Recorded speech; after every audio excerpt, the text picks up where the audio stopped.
Hi, ನೀವು ಕಾಲ್ ಮಾಡಿದ್ರಲ್ಲ, file ತಂದಿದ್ದೀನಿ. ನನ್ನನ್ನು ಎದುರಾಕೊಂಡು ಸುಮ್ಮನೆ ತಪ್ಪು ಮಾಡ್ತಾ ಇದ್ಯಾ? ಸಾರಿ ಕೇಳ್ಕೊಳ್ಬೋದು.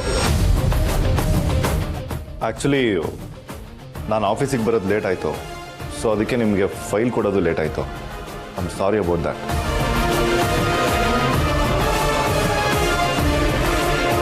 ಈ ಕೆಸರು ಹಾರಿಸಿದ್ದಕ್ಕೆ ಸಾರಿ ಕೇಳೋದು ಕಾನೂನು ಪ್ರಕಾರ ಯಾವ ಸೆಕ್ಷನಿಗೆ ಬರುತ್ತೆ? ನಿನ್ನ ದರ್ಶನ ಮತ್ತೆ ಯಾವಾಗ ಆಗುತ್ತೋ ಅಂತ ಅನ್ಕೋತಿದ್ದೆ.